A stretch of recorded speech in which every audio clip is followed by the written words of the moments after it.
Ngoneminyaka ngi-32 uyaziqhenya ngobuntombi bakhe.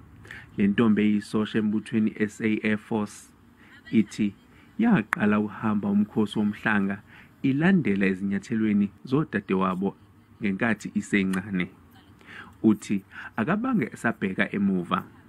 uMasango uthi lolu hambo azikhethela lona lumphephisile ezintweni eziningi. Into engenza ngajoyina umkhosi womhlanga ukubuka isimo esiphila kusona esikhathini samanje kunezifo nanokuthi angithandanga ukuthi impilo yami iphelele njengabanye ugcina sowuthola umntwana usesemncane.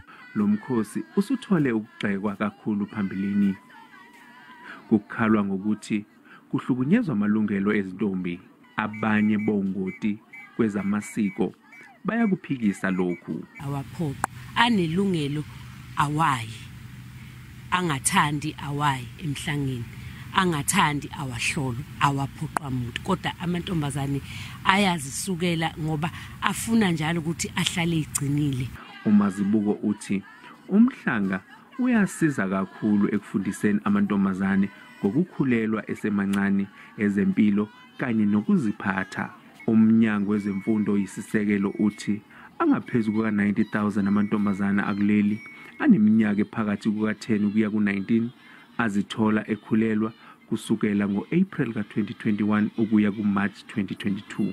uMasango uthi uthemba ukuthi amantombazane amaningi azobamba iqhaza kulomkhosi.